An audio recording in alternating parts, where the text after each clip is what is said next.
జై Shriram. How are you all? ఎలా ఉన్నారండి అందరూ? నేను బాగున్నాను. మీ అందరూ కూడా బాగున్నారని, ఇంకా చాలా బాగుండాలని మనస్ఫూర్తిగా కోరుకుంటున్నాను. ఈ వరలక్ష్మి వ్రతం పేరంటాలకు వెళ్తాం కదా మనం. పేరంటానికి వెళ్ళినప్పుడు శనగలు, తమలపాకులు వాటితో పాటు మనకి సాధారణంగా వాళ్ళు చాలా మంది వాడేది ఏంటంటే అరటిపండే కదా. అదే మనకు ముందు నుంచి ఎప్పుడు కూడా వాయనాల్లో అంటే తాంబూలాల్లో అంటే అరటిపళ్ళే అనే మనం ఎక్కువ అవే ఇస్తూ ఉంటాము.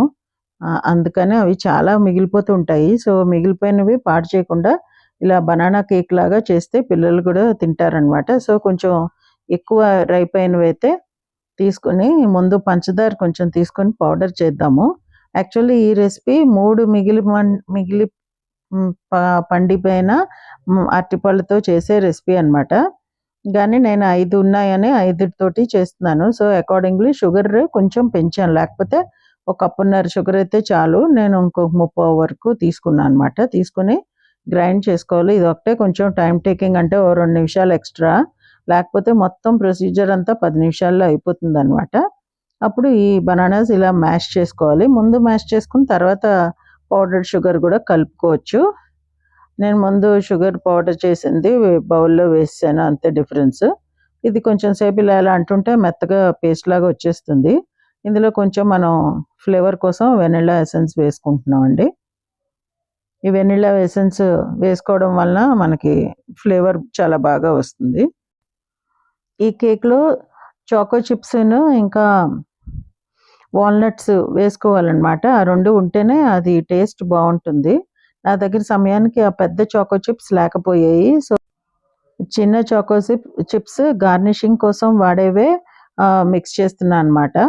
ఇప్పుడు మనకి సరిపడా నూనె వేసుకోవాలి. నూనె కూడా 1 కప్పు పైన ఇంకా ఒక 1/2 కప్ వరకు వేసుకోవాలన్నమాట. చెప్పాను కదా, ఇవన్నీ 3 రైప్ బనానాస్ కోసం తీసుకున్న మెజర్మెంట్స్. సో నేను కొంచెం పెంచి వేస్తున్నాను. 1 1/4 వేసినట్టున్నాను. ఒరిజినల్గా అయితే 1 కప్పు అయితే సరిపోతుంది.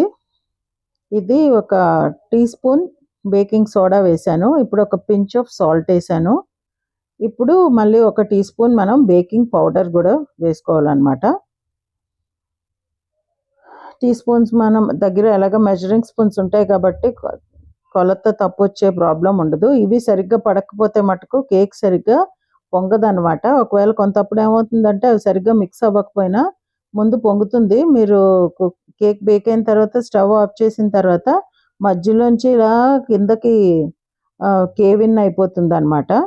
సో జాగ్రత్తగా చూసుకోవాలి. సో ఇప్పుడు మళ్ళీ మనం మైదా, ఇది మెజరింగ్ కప్లో పెద్ద కప్ అండి. పెద్ద కప్ తోటి ఒక 1 1/2 కప్స్ తీసుకున్నాను మైదా.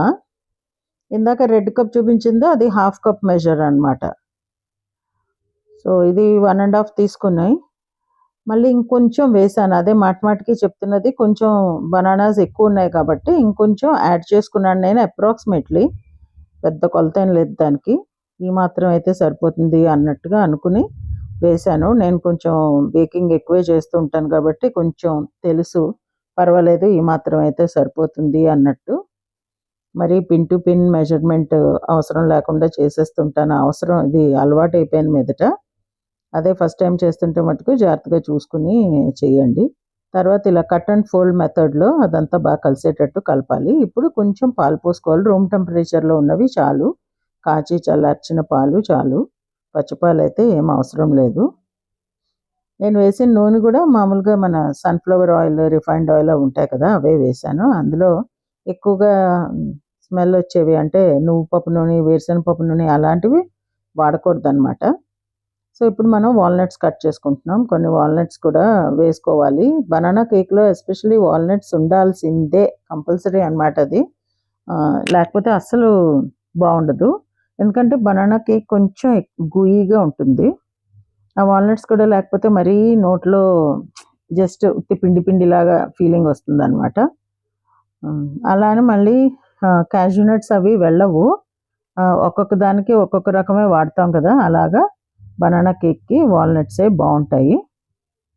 కొంతమంది చేస్తే యాక్చువల్లీ ఇంకా గూయీగా ఉంటుంది అంటే నోట్లో నాలుక ఇలా తిరుగుతూ ఉంటుంది. మనం తింటుంటే మాట్లాడను కూడా మాట్లాడలేం అలా వస్తుంది.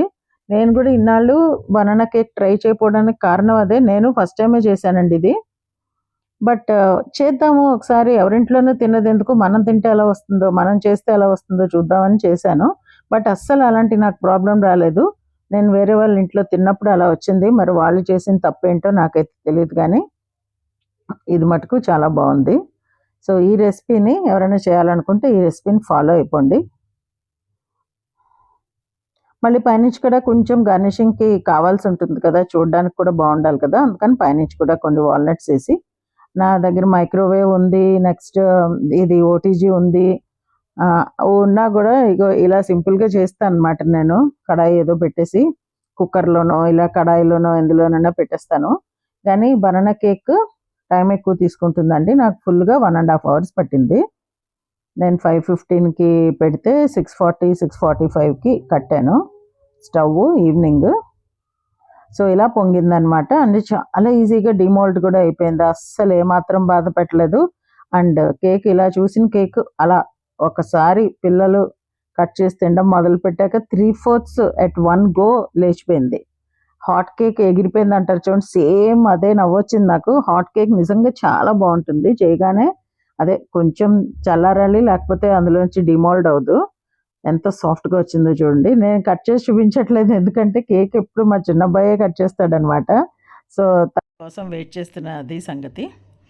సో, ఇలాంటి టేస్టీ కేక్ తినాలంటే ఈ రెసిపీ తప్పకుండా ఫాలో అవ్వండి. మీరు చేసి చూశాక ఎలా వచ్చిందో నాకు తప్పకుండా షేర్ చేయండి.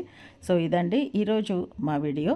మీకు నచ్చిందనుకుంటా. నచ్చితే please like, share, comment, hype and subscribe to my channel Varahi World. Signing off for today folks. Jai Hind.